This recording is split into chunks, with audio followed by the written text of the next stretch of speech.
The flames painted the night sky orange, casting twisted shadows across Redwood Street as thick smoke billowed from the small ranch house.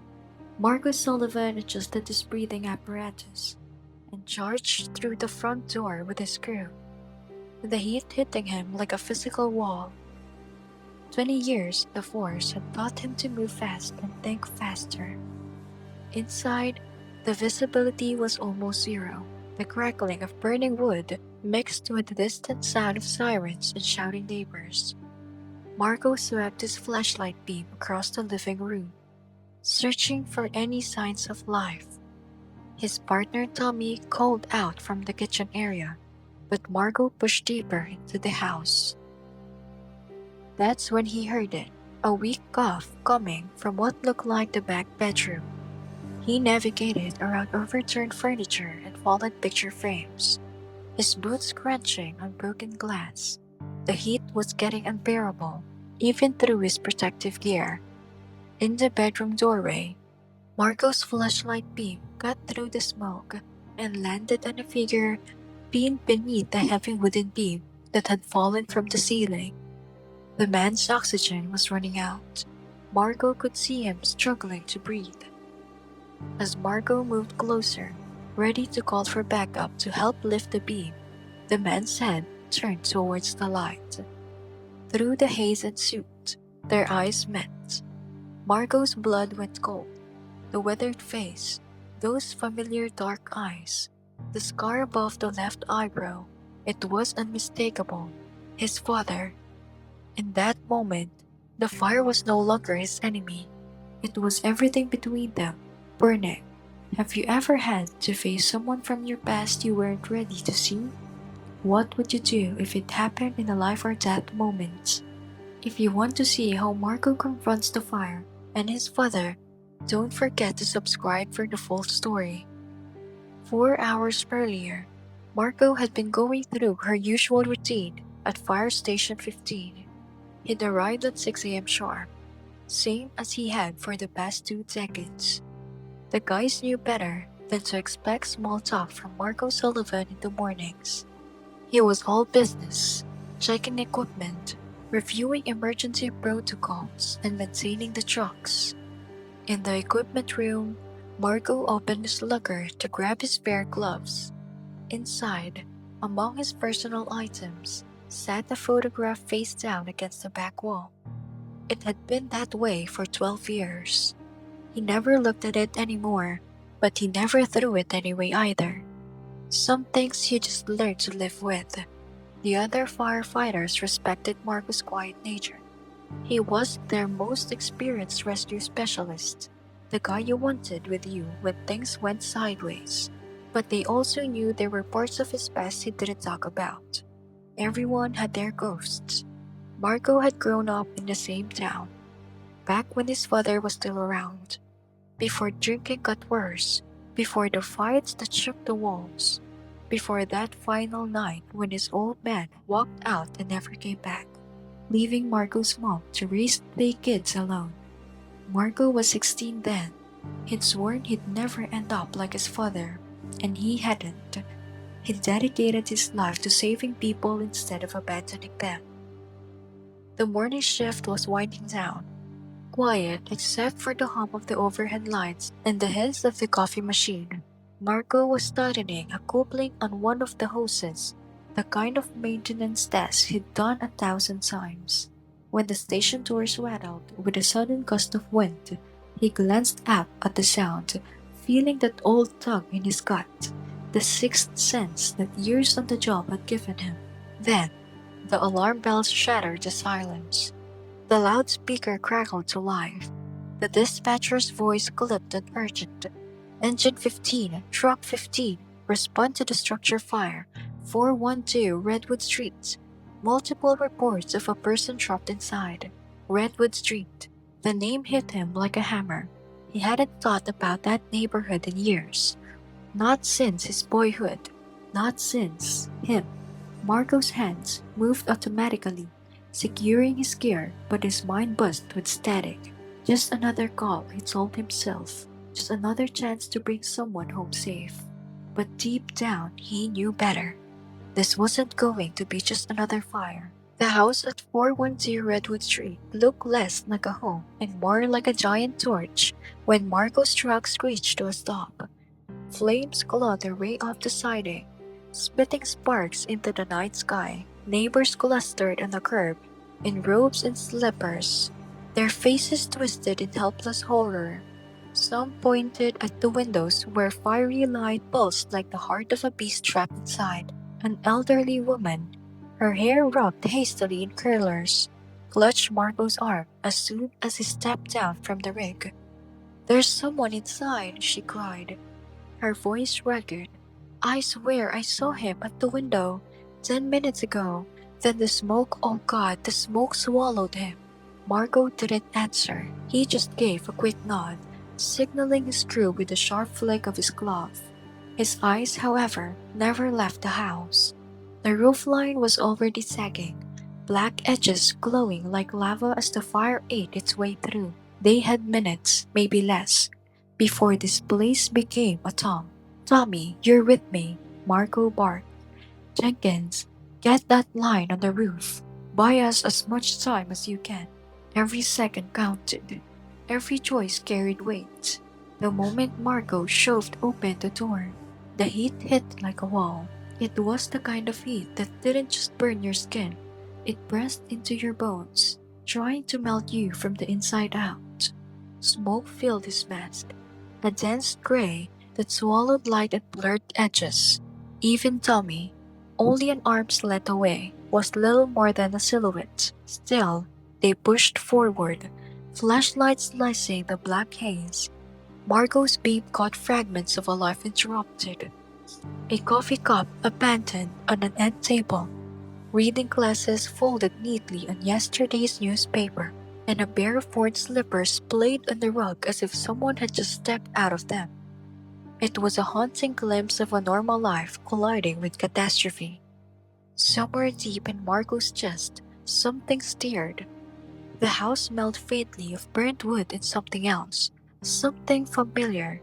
His brain wanted to tug the thread, to trace memory, but he forced himself back into focus. He knew this layout: ranch style, narrow hall, 3 bedrooms, and kitchen to the left. If someone were alive, they'd be back where the smoke pulled thickest. They moved deeper. The floorboards groaned under their boots. Marco's breath rattled loudly inside the mask. Every inhale a reminder that his oxygen was burning away too fast. Then, his light swept across the wall. Family photos, their frames warped and blackened, hung crooked on the blaster. One had fallen face down on the floor, glass shattered like ice. Marco bent down, flipped it with his gloved hand. Through the suit, he caught the outline of a young boy in a Little League uniform, grinning in the sun, his stomach clenched hard. Not now. He shoved the memory aside. This was no time for ghosts. "Marco," Tommy's voice blasted through the radio. "Structure's unstable. Captain says 5 minutes max before collapse." But just then, a sound pierced through the roar of the fire. A cough, weak, fragile, coming from the back bedroom. Marco froze. Protocol screamed at him. Pull back, regroup, wait for safer entry. But instinct, the thing honed by decades of rescues, told him something else. That cough was a heartbeat against the silence of death, and heartbeats didn't wait. "I'm going in," Marco said. "Give me 3 minutes." "Marco, are you insane?" Tommy shouted. "We're out of time." But Marco was already moving, barreling down the hallway. The heat tightened around him like a vise. His low air arm began to chirp, mocking him with every shield. His knees threatened to buckle as sweat rolled in rivers beneath his suit. "Firefighter here. Is anyone in there?" he bellowed, voice raw and bouncing off the walls. For a moment, only the roar of flames answered. Then, a faint, barely audible groan. Marco froze, straining to listen. "Hello? Can you hear me?" Another weak gasp. His pulse quickened. "I've got you. Hold on." He pushed forward, every step an effort, until through the thick smoke and flickering orange light, then he saw him, a figure, pinned under a fallen beam in the back bedroom. The flames danced around the edges of the bed frame, gnawing their way closer. The man was conscious but fading, his breath ragged and shallow. Marco rushed forward, bracing to lift the beam, until the man turned his head, and Marco's world split open. The face beneath the suit and ash was older, battered by time. But the eyes, those eyes, he knew them, the sharpness in them, the disappointment etched deep. It was a face he had buried in memory, only to have it claw its way back now. His father, Frank Sullivan, the man who'd raised him on liquor and rage, the man whose words had been fist sharper than knuckles, who walked out one night and never came back. Marco had been 16, standing in the doorway, as his mother cried in the kitchen, swearing to himself he'd never be like that man, that he'd never save him. Now here he was, trapped in fire, staring up at his son with recognition, and something Marco had never seen in those eyes before: hope. Marco's lungs seized. He couldn't move, couldn't breathe. For a second, the boy he used to be rose inside, the 16-year-old who swore never to look back, who promised he'd never save this man from himself. He almost turned away. Then his father's lip parted. His voice came out broken, threadbare. "Marco, is that really you?" The sound cut him to the bone. Above them, the beam groaned, raining sparks across the floor. The ceiling sagged another inch. They were seconds away from being crushed alive. Marco snapped back. Training took over. He pressed his hands against the smoking wood, calculating leverage, scanning for anything he could use. But inside, his chest warred with fire of his own, rage, hurt, a lifetime of scars. "You left us," Marco hissed inside his mask. "You walked out. You don't get to." His radio crackled. Tommy again, panicked now. "Marco, get out. The back section's coming down, now." Through the cracked window, Marco caught a flash of red and blue. Reinforcements arriving too late. The smoke thickened, stealing the last of his air. "I'm here," he whispered into his radio. Voice died. "I'm still here." His eyes snapped to his father, who was slumped and wheezing, his eyelids fluttering shut. Marco clenched his jaw, feeling the weight of his oath to save, not to judge. "And I'm getting you out," he said, determination cutting through the smoke and chaos. The house groaned like a dying animal. Flames surged up the curtains. Marco braced himself, ignoring the alarm shrieked in his ear, ignoring the voice in his head that said run. There was no running. Only one choice left. He would free his father or burn beside him. Marco dropped to his knees, fingers brushing against the scorching wood. This isn't normal. Nothing about tonight is normal. His heart pounded as adrenaline surged through every muscle. "Marco, you should go." Frank's voice rasped, weak and ragged, barely audible over the roar of the fire. "Leave me. It's what I deserve." "Shut up," Marco snapped, the words tasting like smoke and anger. "Not tonight." All the years of bitterness, all the pain of abandonment, welled to the surface. "Don't you dare make this about you feeling sorry for yourself." He yanked at the Halligan bar from his belt and jammed it under the beam near his father's chest. The metal slipped, clattering against the floor. Seconds ticked away, each one a hammer striking his nerves. "Marco!" Frank gasped, reaching for his son. I was a coward. I ran when things got hard. But you became everything I never was. You saved people." Marco tightened his jaw, repositioning the bar. "Stop talking. Save your breath." The floor beneath them groaned ominously. Smoke swirled in thick ribbons around his head. The fire's orange glare intensified, crawling up the walls like a living thing. "I need to say this," his father insisted, voice trembling.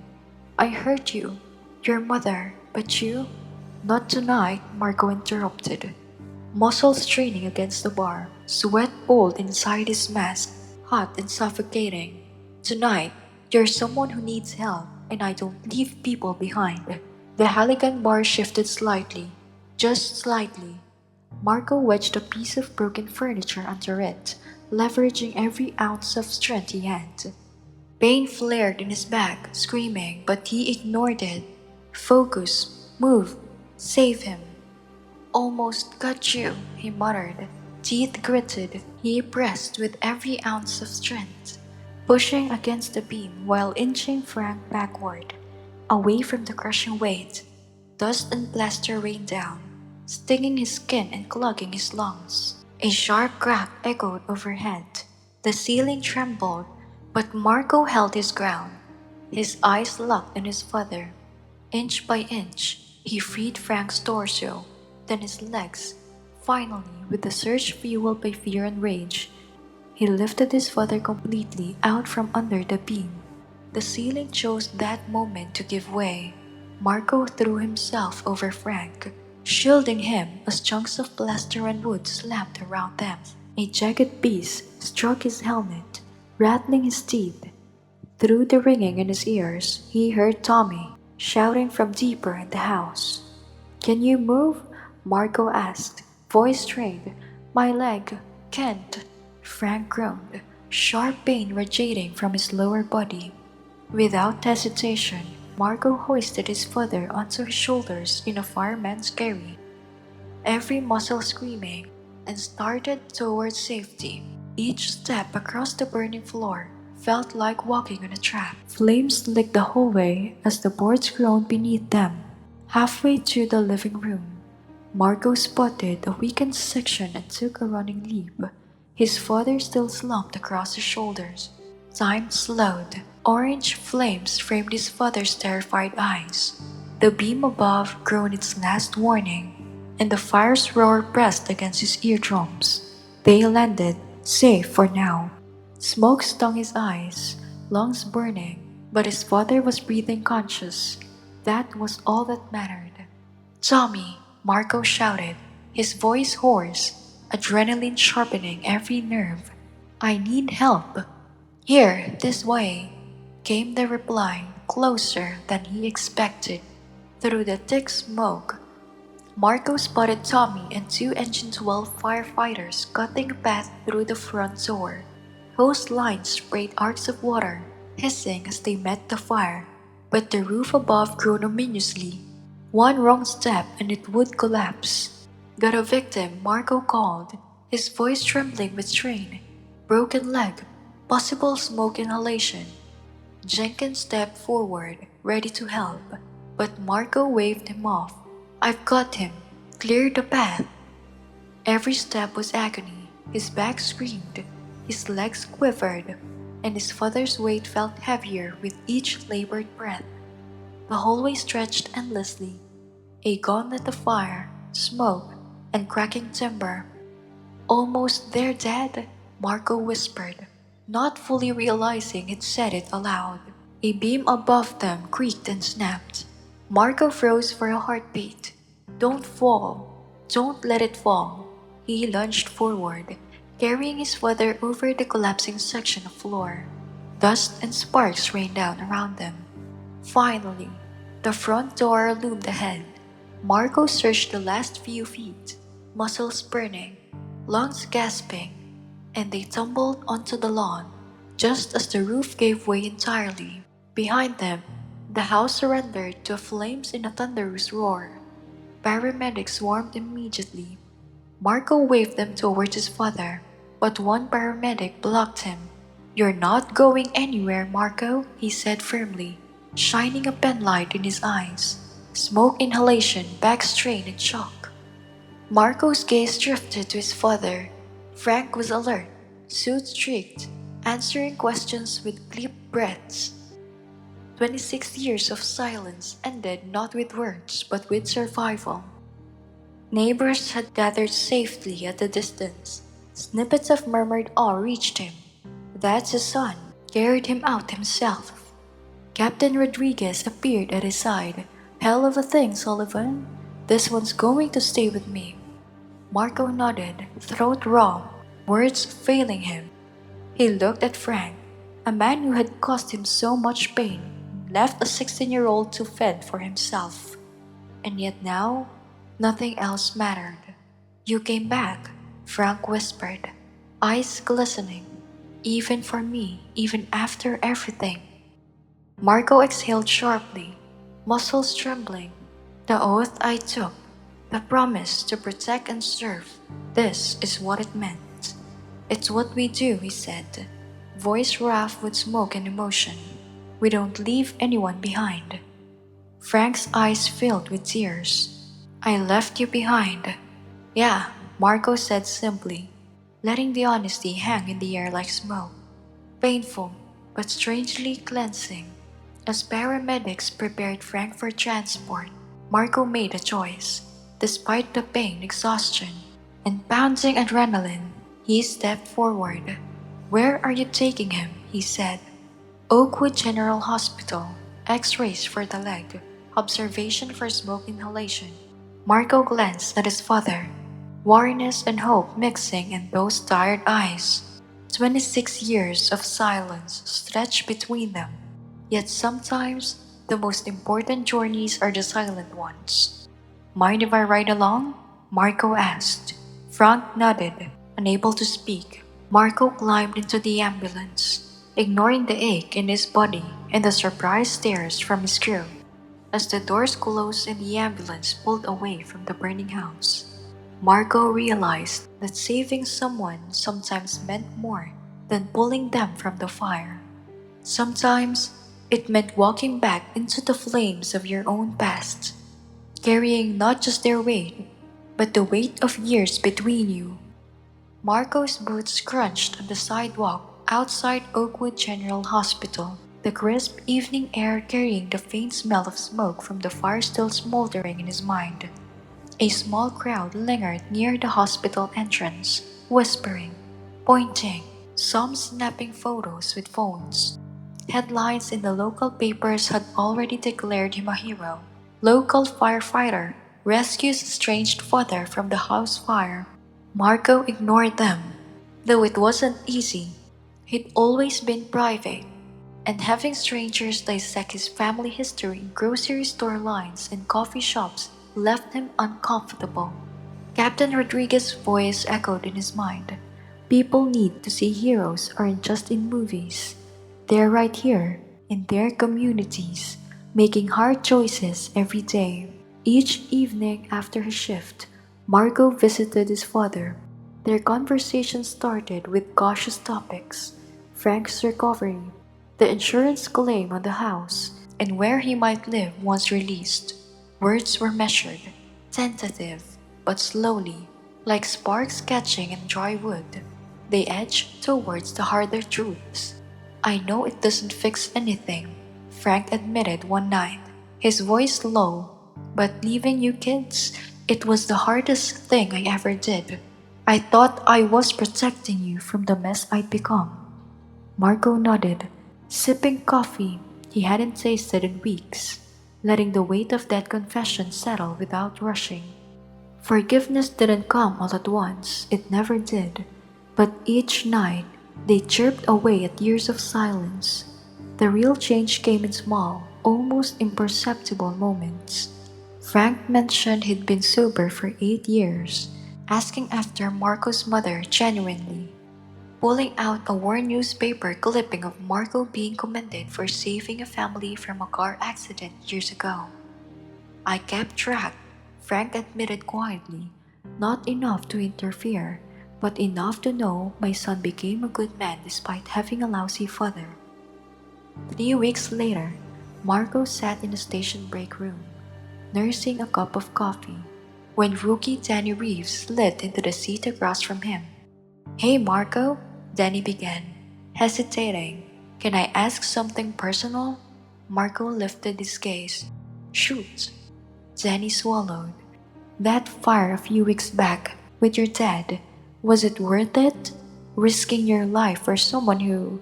He trailed off, unsure if he'd crossed a line. Marco paused, letting the silence hang like smoke in the air. 20 years of firefighting had taught him many things, but this question was different. Worth it? The easy answer, yes. Every life is worth saving, but the deeper truth... You know what I've learned in 20 years? Marco said. Finally, voice steady. Fires burn down houses, but bitterness burns down lives. You can rebuild one of them. Danny nodded, processing. I'm not saying everything's perfect between my dad and me. Years of hurt remain, but that night I had a choice. Let the past decide who lived or died, or do my job. I chose to do my job. Marco glanced at the wall, at photos of the crews during rescues, community events, moments frozen in time. Each frame reminded him of lives touched, risks taken, and choices made. The thing about being a firefighter, he continued, eyes softening, is you learn there are all kinds of fires. Some burn buildings, some burn bridges, and some burn inside people for years. Her wisdom isn't always running into flames. Sometimes it's running towards the people you thought you'd lost forever. Danny was quiet for a moment, letting the words sink in. Then he asked, so, what happens now? Marco smiled, a slow, genuine smile that hadn't appeared in weeks. Now we rebuild. And as he rose from his chair, letting the weight of the past lift a little with each step, he thought, everyday heroes are all around us.